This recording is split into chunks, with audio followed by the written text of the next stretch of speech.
നമസ്കാരം. Sasthamangalam ward councillor R ശ്രീലേഖയും Vattiyoorkavu MLA VK പ്രശാന്തും തമ്മിലുള്ള പ്രശ്നത്തിൽ ഇപ്പോൾ വിവാദം തുടരുകയാണ് എന്നുള്ള വാർത്തയാണ് അറിയാൻ കഴിഞ്ഞത്. ആർ ശ്രീലേഖയ്ക്കെതിരെ, അതായത് മുൻ IPS ഉദ്യോഗസ്ഥയും ഇപ്പോൾ ശാസ്തമംഗലത്തെ വാർഡ് കൗൺസിലറുമായിട്ടുള്ള ആർ ശ്രീലേഖയ്ക്കെതിരെ CPIMൻ്റെ ഒരു ആഭിമുഖ്യമുള്ള വക്കീൽ കേസ് കൊടുത്തു എന്നാണ് ഇപ്പോൾ അറിയാൻ കഴിയുന്നത്. അതോടൊപ്പം തന്നെ മറ്റൊരു വിവാദം ഇപ്പോൾ ഉണ്ടായിരിക്കുന്നത് VK പ്രശാന്ത് MLAയുടെ ബോർഡിന് മുകളിൽ ആർ ശ്രീലേഖയുടെ ബോർഡ് വച്ചു എന്നുള്ളതാണ്. താഴേക്ക് ബോർഡ് വെച്ച് കഴിഞ്ഞ് കഴിഞ്ഞാൽ അവിടെ ഒരാൾ കയറിപ്പോയി കഴിഞ്ഞ് കഴിഞ്ഞാൽ അയാളുടെ തലയിൽ മുട്ടുന്ന ഒരു അവസ്ഥയാണ്. വളരെ ചെറിയൊരു ഓഫീസാണത്. അതിൻ്റെ താഴ്ഭാഗത്തേക്ക് ബോർഡ് വയ്ക്കാൻ പറ്റാത്ത ഒരു അവസ്ഥയാണ്. അപ്പോൾ അത്തരമൊരു സാഹചര്യത്തിൽ ഒരു വാർഡ് കൗൺസിലറിന് ബോർഡ് പോലും വയ്ക്കാനുള്ള ഒരു അവകാശമില്ല. ഇതും പ്രോട്ടോക്കോളിൻ്റെ ലംഘനമാണ് എന്നൊക്കെയാണ് ഇപ്പോൾ ഉയർന്നു കേൾക്കുന്ന ഒരു വിവാദം. അതായത് ജനപ്രതിനിധികൾക്ക് യാതൊരു രീതിയിലും മുന്നോട്ട് പോകാൻ പറ്റാത്ത ഒരു അവസ്ഥയാണ്. തങ്ങൾക്കല്ലാതെ മറ്റൊരാൾക്ക് ഇവിടെ പ്രവർത്തിക്കുവാനുള്ള ഒരു പ്രവർത്തന സ്വാതന്ത്ര്യം പോലും നിഷേധിക്കുന്ന ഒരു തരത്തിലേക്കാണ് ഇപ്പോൾ കാര്യങ്ങൾ മുന്നോട്ട് നീങ്ങുന്നത്. അതായത് തിരുവനന്തപുരം കോർപ്പറേഷനിൽ മറ്റൊരു ഇടതുപക്ഷത്തിന് അപ്പുറത്തേക്ക് മറ്റൊരു മുന്നണി വിജയിച്ചതിന് ശേഷം വലിയ പ്രശ്നമാണ് ഇപ്പോൾ ഉണ്ടായി വരുന്നത്. ആകെ വിറളി പിടിച്ച് നടക്കുന്ന ഒരു അവസ്ഥയിലേക്കാണ് MLAയും MLAയ്ക്ക് ഒപ്പമുള്ളവരും എന്നാണ് മനസ്സിലാക്കാൻ കഴിയുന്നത്. വലിയ കള്ളത്തരങ്ങളാണ് ഇതുമായി ബന്ധപ്പെട്ട് തുറന്നു പറഞ്ഞുകൊണ്ടേ ഇരുന്നത്. അതായത് ഓഫീസിൽ എല്ലാ കുടിശ്ശികയും അടച്ചു, എല്ലാ രീതിയിലും വാടക കൊടുത്താണ് ഞങ്ങൾക്ക് മുന്നോട്ട് പോകുന്നത്. പക്ഷേ ഈ പ്രശ്നം ഉണ്ടായിക്കഴിഞ്ഞ് തൊട്ടടുത്ത ദിവസമാണ് 2 വർഷത്തെ കുടിശ്ശിക ഒരുമിച്ച് കൊണ്ടുപോയി. വളരെ തുച്ഛമായ തുകയാണ് കോർപ്പറേഷൻ്റെ കെട്ടിടത്തിലേക്ക് വാടകയായിട്ട് VK പ്രശാന്ത് MLA കൊടുക്കുന്നത്. അതുപോലും 2 വർഷത്തെ കുടിശ്ശിക ഇട്ടിട്ട് കൊടുക്കുന്നു എന്നുള്ളതാണ്. ശാസ്തമംഗലം പോലുള്ള ഒരു പ്രദേശത്ത് കേവലം 863 രൂപയാണ് വാടകയായി നൽകുന്നത്. അതും അലവൻസായിട്ട്, അതായത് കെട്ടിട വാടകയ്ക്ക് വേണ്ടിയിട്ടുള്ള അലവൻസുകളായിട്ട് 68,000 രൂപയോളം കൈപ്പറ്റിയതിന് ശേഷമാണ് കേവലം തുച്ഛമായ ഒരു തുക നൽകുന്നത്. അതും VK പ്രശാന്ത് MLAയ്ക്ക് 2 ഓഫീസ് മുറികൾ, 2 മുറികൾ MLA ഹോസ്റ്റലുള്ള സ്ഥിതിക്കാണ് അദ്ദേഹം ഇത്തരത്തിലുള്ളൊരു കാര്യം ചെയ്യുന്നത്. ഇതിന് MLA പറയുന്ന ഒരു ന്യായീകരണം എന്ന് പറയുന്നത് തൻ്റെ നിയോജക മണ്ഡലത്തിൽ വേറൊരു അറ്റത്താണ്, പക്ഷേ അവിടെ എല്ലാവർക്കും വരാൻ പറ്റുന്ന ഒരു സൗകര്യമുണ്ട് എന്നുള്ളതാണ് ഏറ്റവും പ്രധാനപ്പെട്ട ഒരു വസ്തുതകൾ ഇങ്ങനെ നിലനിൽക്കെ ഇത്തരത്തിൽ കൗൺസിലറിൻ്റെ ഓഫീസ് റൂം കയ്യേറിക്കൊണ്ട് അവിടെ ഓഫീസ് റൂം പ്രവർത്തിക്കുകയല്ല, അത് മാത്രമല്ല സ്ക്വയർ ഫീറ്റിൽ ഏകദേശം 100 സ്ക്വയർ ഫീറ്റിനടുത്തുള്ള ഒരു കെട്ടിടത്തിൻ്റെ രീതിയിലാണ് അദ്ദേഹം വാടക കൊടുക്കുന്നത്. അങ്ങനെ ഒരു കരാറാണ് ഉണ്ടാക്കിയിരിക്കുന്നത്. പക്ഷേ 300 സ്ക്വയർ ഫീറ്റിന് മുകളിൽ സ്ഥലമാണ് അദ്ദേഹം എടുത്തിരിക്കുന്നത്. ആ രീതിയിലൊക്കെയാണ് ഇപ്പോൾ കാര്യങ്ങൾ മുന്നോട്ട് പോകുന്നത്. അതായത് വളരെ തുച്ഛമായ വാടക, പറഞ്ഞതിനേക്കാൾ കൂടുതൽ സ്ഥലം എടുത്തിരിക്കുന്നു, വൈദ്യുത ബില്ലുകൾ അടക്കം കോർപ്പറേഷന് കൊടുക്കേണ്ട ഒരു സാഹചര്യം. ഈ ഒരു രീതിയിൽ കാര്യങ്ങൾ മുന്നോട്ട് പോകുമ്പോൾ നമുക്ക് ശ്രീലേഖ മേഡത്തിന് തന്നെ പ്രതികരണങ്ങൾ കേൾക്കാം. മാമിലേക്ക് പോകാം.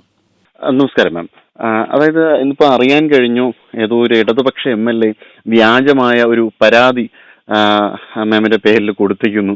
എന്താണ് മാം അതിന്റെ ഒരു വസ്തുത? ഞാനും ഇതുപോലെ നെറ്റിലൂടെ അറിഞ്ഞതേ ഉള്ളൂ. ഇന്റർനെറ്റിലൂടെയും ഒരു പത്രവാർത്ത ഇന്ന് രാവിലെ കണ്ടു. ഇന്നലെ കണ്ടത് പക്ഷേ മുഖ്യമന്ത്രിക്ക് നേരിട്ട് കൊടുത്തു എന്നുള്ളതാണ്. മുഖ്യമന്ത്രി അത് ഏതോ DGPക്ക് എങ്ങാണ്ട് കൊടുത്തിട്ട് നിയമസാധ്യത ആരാഞ്ഞു എന്ന് പറയുന്നു. അതിനകത്ത് എനിക്കെതിരെ കേസെടുക്കണം, അന്വേഷിക്കണം എന്നൊക്കെ പറഞ്ഞു. വട്ടിയൂർക്കാവ് MLAയുടെ ഓഫീസിൽ ഞാൻ അതിക്രമിച്ച് കയറി ഓഫീസ് ഇട്ടു, നിയമവിരുദ്ധമായിട്ട് ചെയ്തു എന്നൊക്കെയാണ് ഇന്നലെ കണ്ടത്. പക്ഷേ ഇന്ന് പത്രത്തിൽ എഴുതിയിരിക്കുന്നത് അത് കോർപ്പറേഷൻ സെക്രട്ടറിക്കാണ് പരാതി കൊടുത്തതെന്നും ഞാൻ ഹെൽത്ത് ഓഫീസിലാണ്, മുനിസിപ്പാലിറ്റിയുടെ ഹെൽത്ത് ഓഫീസിലാണ് ഞാൻ അതിക്രമിച്ച് കയറിയതെന്ന് എഴുതിയിരിക്കുന്നത്. ഇപ്പോൾ സത്യാവസ്ഥ എന്താണെന്ന് എനിക്കറിയില്ല. ഞാനും ഇങ്ങനെ കേൾക്കുന്നതും കാണുന്നതേ ഉള്ളൂ. പരാതി ഞാൻ കണ്ടിട്ടില്ല. പക്ഷെ എന്താണെങ്കിലും ഈ അഡ്വക്കേറ്റ് ആരാണെന്ന് വെച്ചാൽ എനിക്ക് പേര് ശരിക്കും അറിയില്ല. കുളത്തൂർ അറിയില്ല, എന്തോ ഒരു അഡ്വക്കേറ്റാണ് അദ്ദേഹം. കൊടുത്തിരിക്കുന്ന ഒന്ന് വെരിഫൈ ചെയ്തിട്ട് കൊടുത്താൽ മതിയായിരുന്നു. അപ്പോൾ അറിയായിരുന്നേ, മനസ്സിലായേനെ അത് എൻ്റെ ഓഫീസ് തന്നെയാണെന്നുള്ളത്. അതിനിടെ ബോർഡ് സംബന്ധിച്ചൊരു വിവാദമാണ് ഇപ്പോൾ കേൾക്കുന്നത്. MLAയുടെ ബോർഡിന് മുകളിൽ ബോർഡ് സ്ഥാപിച്ചു എന്നൊക്കെ പറഞ്ഞിട്ടൊരു വിവാദം ഇതിനിടയിൽ കേൾക്കുന്നു. എന്താണ് മാം അതിന്റെ ഒരു വസ്തുത? എന്ത് കാര്യവും വിവാദമാണല്ലോ. ഈ ബോർഡ് ഞാൻ മിനിഞ്ഞാന്ന് ഓഫീസിൽ കയറിയപ്പോൾ എനിക്ക് ആളുകൾക്ക് അറിയണമല്ലോ ഞാനിവിടെ ഇരിക്കുന്നതാണ്. അപ്പം പഴയ ഒരു ബോർഡുണ്ട്, ആ ബോർഡ് മാറ്റി ബോർഡ് വെച്ചപ്പോൾ ഇത് താഴോട്ട് വന്നു കഴിഞ്ഞാൽ തലേ തട്ടും. കയറുന്നവരുടെ തലയിൽ തട്ടും. അതെ. അപ്പൊ അതുകൊണ്ട് മുകളിലേ വെക്കാൻ പറ്റുള്ളൂ, ആ ഒരു സ്ഥലത്തെ സ്പേസ് ഉള്ളൂ. അതുകൊണ്ടാണ് അവിടെ വെച്ചത്. പിന്നെ എന്റെ മുറിയുടെ മുമ്പിലും ഒരു ചെറിയ ബോർഡ്, പഴയ ബോർഡ് മാറ്റി അതിനേക്കാളും ചെറിയൊരു ബോർഡാണ് സ്ഥാപിച്ചിരിക്കുന്നത്. അപ്പൊ അതുകൊണ്ട് ആ ചുറ്റുമുള്ള വൃത്തികേട് കാണാനും പറ്റുന്നുണ്ട്, അതെ. പെയിന്റ് ഇളകിപ്പോയതിന്റെ. അപ്പൊ അങ്ങനെ ഒരു ബോർഡ് വെച്ചു. ആ ബോർഡും കൂടെ ഞാൻ ഇതിന്റെ കൂട്ടത്തിൽ ഇട്ടു. ഞാൻ ഓഫീസ് മാറി എന്ന് അറിയിക്കാൻ, ഇതെന്റെ ഓഫീസാണ്, ഞാൻ ഓഫീസ് മാറിയിട്ടുണ്ട് എന്ന് അറിയിക്കാനായിട്ടാണ് ഞാൻ എന്റെ വീഡിയോനോടൊപ്പം ആ ബോർഡും കൂടെ വെച്ചത്.